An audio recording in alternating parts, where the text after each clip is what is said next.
Bismillahirrahmanirrahim. Assalamu alaikum students. How are you all? Today we are going to start our new chapter, chapter number 9, that is First Year at Harrow, written by Sir Winston S. Churchill. So in today's video, we will discuss writer's introduction, summary of the chapter, and the theme of the chapter. Okay. So let's start the chapter. First, we will discuss writer's introduction, that is from your book. Okay. Sir Winston S. Churchill was a British statesman, soldier, and writer who twice served as the Prime Minister of the United Kingdom from 1940 to 1945 during the Second World War and again from 1951 to 1953. ठीक है। Sir Winston Churchill का बता दें कि वो एक British statesman थे, soldier थे और राइटर थे। ठीक है, जो कि दो दफा यूनाइटेड किंगडम के प्राइम मिनिस्टर रह चुके थे फ्रॉम 1940 से 1945 तक during the second world war, और उसके बाद फिर 1951 टू 1953 तक जो है वो प्राइम मिनिस्टर थे यूनाइटेड किंगडम के। He is rated at the most famous politician of all time. ठीक है, ट्वाइस पॉलिटिशियन यानी कि दो बार वो पॉलिटिशियन बन चुके थे, and an inspirational leader in time of war. He led Britain to victory in World War Two. Churchill remains to this day one of the most popular and significant figure in political history. Churchill's strength was his rhetoric, and the exhilarating and rousing effect of his speeches was always responded with cheer and applause by the public। ठीक है, exhilarating and rousing का meaning होता है कि जो उनकी हौसला अफजाई। ठीक है, यानी कि उनकी जो हौसला अफजाई वाली स्पीचेस होती थी, ठीक है, उसका जो है लोग आगे से बहुत अच्छे से रिस्पॉन्स करते थे।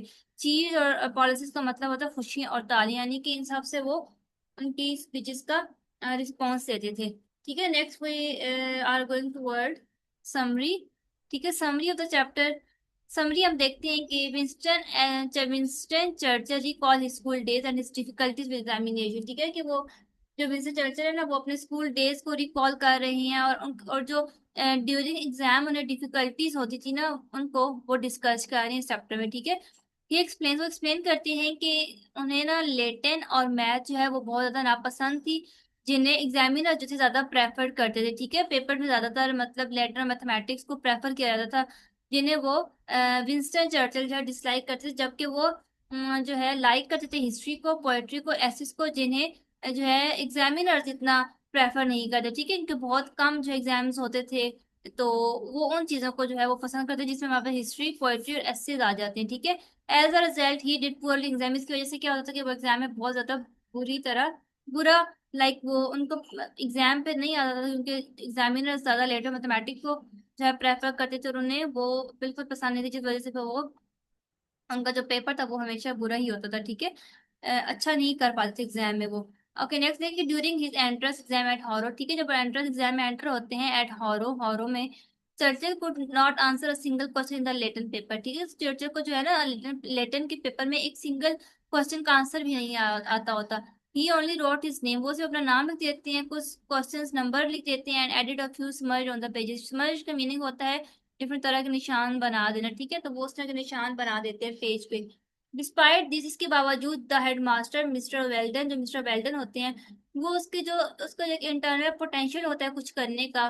ठीक है, तो वो उस चीज को रिकॉग्नाइज कर लेते हैं कि बेशक इसको पेपर में कुछ नहीं आता, लेकिन इसके अंदर एक पोटेंशियल है कुछ करने का। वो उस चीज को रिकॉग्नाइज करते हैं और फिर क्या करते हैं कि एडमिटेड ही मुझसे एडमिट कर लेते हैं, यानी कि पास कर देते हैं। Showing wisdom in looking beyond exam performance, जो कि ये शो कर रहा होता है कि जो मिस्टर वेल्डन है वो एग्जाम से हट कर जो है एक सोच रखते हैं। ठीक है, यानी कि वो इस चीज पर बिलीव नहीं करते कि एग्जाम में अगर किसी ने कुछ लिखा है तो वो ही लायक स्टूडेंट है, लेकिन अगर किसी ने कुछ नहीं लिखा तो वो बिल्कुल नालायक, उसमें कोई एबिलिटी नहीं है। वो इस चीज से हट के जो है सोचते थे। Okay, Churchill was placed in the lowest division of the school. ठीक है, उससे एडमिशन तो मिल गया, लेकिन फिर क्या हुआ कि उससे जो है ना स्कूल की जो सबसे लोएस्ट डिवीजन होती है उसमें रखा गया, almost at the bottom of the class, यानी कि बिल्कुल क्लास के एंड पर जो होता है, आखिरी स्टूडेंट जो होता है उस पोजीशन पर जो है उससे रखा गया। However, बहरहाल this position turned out to be an advantage because while cleverer boy studied Latin and Greek, he was taught English। अच्छा, यहाँ पे क्लेवरर का मतलब है कि जो बहुत लाइक स्टूडेंट होते हैं ना, उनको यहाँ पे क्लेवरर कहा जा रहा है। ठीक है, तो यहाँ पे कहते हैं कि बहरहाल ये जो पोजीशन थी जिस पोजीशन में चर्चिल को रखा गया, वो उनके लिए एक एडवांटेज बन गई। ठीक है, वाइल क्लेवर, क्योंकि जो क्लास के लायक स्टूडेंट्स थे ना, वो लेटिन और ग्रीक स्टडी करते थे, लेकिन जो चर्चिल थे वो क्या कर रहे थे, वो इंग्लिश पढ़ रहे थे। ठीक है, ओके नेक्स्ट देखें कि his English teacher mister Somerville, उनके जो इंग्लिश की टीचर थे mister Somerville was a kind and talented man who taught grammar, parsing and sentence analysis in a unique and effective way using colouring. ठीक है, उनके जो सर थे English के, वो बहुत ज्यादा काइंड और बहुत ज्यादा टैलेंटेड थे, जिन्होंने उससे जो है ग्रामर सिखाई, पर्सिंग सिखाई, सेंटेंस एनालिसिस करना सिखाया बहुत ज्यादा यूनिक और इफेक्टिव वे में। ठीक है, डिफरेंट कलर्ड इंक को यूज करके उन्होंने जो है वो उससे मिस्टर चर्चिल को सब कुछ सिखाया। Churchill practice English daily and because he studied in the lower form longer than others he mastered the subject thoroughly. ठीक है, अब यहाँ पे कह रहे हैं कि चर्चिल जो है वो डेली इंग्लिश की प्रैक्टिस करते होते थे, क्योंकि वो जो है ना इस लोअर स्टेज पे, यानी कि जिन्हें उन्हें जो इस लोअर स्टेज पे रखा गया था, वो इस स्टेज पे जो है ना बहुत टाइम के लिए रहे थे बाकी स्टूडेंट्स के मुकाबले में। तो इस वजह से वो फिर क्या हुआ कि इस सब्जेक्ट में बहुत ज्यादा माहिर हो गए, इंग्लिश में बहुत ज्यादा माहिर हो गए। बाकी स्टूडेंट ने जो है ना इस पे बहुत कम टाइम स्पेंड किया था, तो चर्चिल ने इस पे बहुत ज्यादा टाइम स्पेंड किया सब्जेक्ट पे, तो वो फिर इसमें बहुत माहिर हो चुके थे। लेटर आगे देखिए, अब लेटर यानी कि आगे जिंदगी में चर्चिल को रियलाइज हुआ कि वो जो उन्होंने ट्रेनिंग ली, इंग्लिश सीखी, उसका उन्हें बहुत ज्यादा फायदा हुआ। While he school fellows who excelled in Latin and Greek had to eventually work in English. ठीक है, जबकि उनके जो स्कूल फेलोज थे जो कि लैटिन और ग्रीक में बहुत ज्यादा माहिर थे, वो भी आखिरकार इंग्लिश में ही काम करने लगे। He already had a strong command over it and never felt disadvantage. ठीक है, तो चर्चिल को ऑलरेडी इस पर बहुत ज्यादा स्ट्रॉन्ग कमांड है, जिससे उन्हें कोई डिसएडवांटेज नहीं उठाना पड़ा, कोई नुकसान नहीं उठाना पड़ा। ही कंक्लूड्स वो he concludes that everybody should be taught English first. ठीक है, वो इस बात ये एंड पे कंक्लूड करती हैं कि जो हर इंसान को जो है ना पहले इंग्लिश सीखनी चाहिए, and only the very clever ones should study Latin and study. जो बहुत ज्यादा कोई ज़हीन है बच्चा, क्लेवर का मीनिंग है ज़हीन, इंटेलिजेंट है, तो वो ही जो है पहले लेटर और ग्रीक पढ़े। He even humorously remarks that the only thing he would punish boys for is not knowing English। ठीक है, एंड पे वो ह्यूमरसली यानी कि मज़ाहिया तौर पर ये बात भी कहते हैं कि अगर किसी भी लड़के को कोई पनिशमेंट देनी है ना, तो उसको ये दी जाए कि उसे इंग्लिश वो इंग्लिश को ना जानता हो। ठीक है, इसका मीनिंग ये है कि यानी कि उसे इंग्लिश ना सिखाई जाए। वो ह्यूमरसली तौर पे कह रहे हैं कि अगर किसी लड़के को सजा देनी है तो उसको ये सजा दें कि उसको इंग्लिश ना सिखाई जाए। ठीक है, ताकि उस चीज का उससे आगे जाके बहुत नुकसान हो। So this is your summary. I hope so कि आपको समझ आई होगी। नेक्स्ट हमारे पास इसका थीम है। थीम हम लोग देखते हैं। सेंट्रल थीम इस चैप्टर का ये है contrast between formal examination and real education. ठीक है, यानी कि रियल एजुकेशन का मीनिंग होता है कि ऐसी एजुकेशन हासिल करना जो कि हमें आगे जिंदगी में फायदा दे। ठीक है, यानी कि सिर्फ इम्तिहान पास करने के लिए ना पढ़ना, बल्कि अपनी दुनिया जिंदगी में अपने फायदे के लिए, अपने मुस्तकबिल के लिए पढ़ना। ठीक है, जो कि हमें आगे जाके फायदा दे, इसको हम लोग रियल एजुकेशन कहते हैं। और फॉर्मल एग्जामिनेशन जो हमारे आजकल के फॉर्मल तरह के पेपर आ जाते हैं, उनके बारे में बात हो रही है। ठीक है, चर्चिल हाईलाइट करते हैं कि किस तरह से एग्जामिनेशन में जो जो एग्जामिनेशन है, यानी कि जो पेपर्स हैं, वो किस तरह से फेल होते हैं ट्रू नॉलेज को जो है Churchill highlights how examinations often fail to test true knowledge. Okay, Churchill ji highlight करते हैं किस तरह से जो एग्जामिनेशन है वो ट्रू नॉलेज को फाइंड आउट करने में जो है वो फेल हो जाते हैं। अंडरस्टैंड एक्सपोज वीकनेस, और वो सिर्फ जो है ना कमजोरियों को ही जाहिर करते हैं। ठीक है, he stresses the importance of English as a foundation for communication success in life. जो मिस्टर चर्चिल है वो इस चीज पर जोर देते हैं कि इंग्लिश जो है बहुत ज्यादा इंपॉर्टेंट है, किस लिए, for communication and for success in life. Another theme is that real learning is not always tied to being the best in class. मैंने आपको रियल लर्निंग का बताया ना कि रियल लर्निंग वो है जो इंसान की जिंदगी और मुस्तकबिल के लिए फायदेमंद है। ठीक है, ना कि सिर्फ इम्तिहान पास करने के लिए।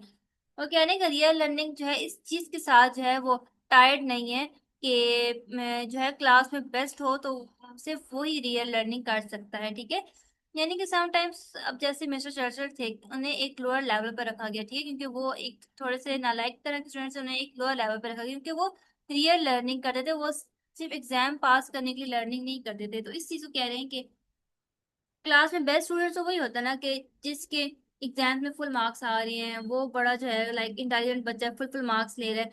तो ये कह रहे हैं कि रियल लर्निंग जो है वो इससे टायर नहीं है कि क्लास में बेस्ट जो होगा वही सिर्फ रियल लर्निंग कर सकता है। ठीक है, ये भी इसका एक थीम था। ऑल दो चर्चा was placed in the lowest form. ठीक है, आगे वही बात कह रहे हैं कि लेकिन जैसे कि चर्चा को एक लोएस्ट फॉर्म पर क्लास में रखा गया, स्ट्रगल विद सब्जेक्ट्स लाइक, और उन्होंने जो है ना बहुत स्ट्रगल की लेटर मैथमेटिक्स सीखने में। He gained a life long advantage by mastering English under the guidance of mister Somervell. ठीक है, और फिर उन्हें जो है ना बहुत ज्यादा एडवांटेज हुआ इंग्लिश सीखने का, इंग्लिश में मास्टर होने का, under the guidance of mister Somerville. तो चैप्टर आल्सो अंडरलाइंस द, इस चैप्टर में जो है ना इस चीज को भी डिस्कस किया गया है कि किस तरह से एक जो अच्छा टीचर होता है वो स्टूडेंट को उसकी डेस्टिनी तक पहुंचा सकता है through it's best teaching methods in a very simple and effective way. ठीक है। तो अब जो उसके थे इंग्लिश के जो प्रोफेसर थे, ठीक है, उन्होंने कि वो जो है ना एक गुड टीचर थे, ठीक है, उन्होंने उसकी बहुत हेल्प की और उसे एक स्किल सिखा दी इंग्लिश की। The role of good teacher who can change the destiny of students by teaching them in a simple yet effective way. While examiners try to test him unfairly, Mr. Weldon recognized his hidden potential and Mr. Samuel gave him the strongest skill, clarity in English. ठीक है।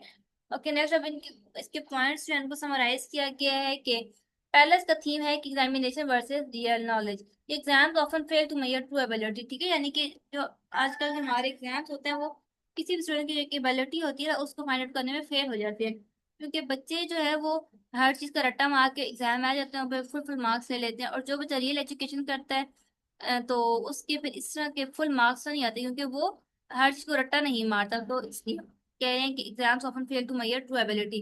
Next importance of English बताया गया, ये इसका theme है कि learn English is more practical and beneficial than Latin और Greek. ठीक है। रोल ऑफ गुड टीचर है, इससे थीम की teacher can share the lives of students by focusing on their strengths. Next है कि struggle and advantages of weak students. यह कि वीक स्टूडेंट्स के साथ स्ट्रगल करते हैं, फिर किस तरह से उस स्ट्रगल का उन्हें एडवांटेज मिलता है कि being in a lower class में टर्न आउट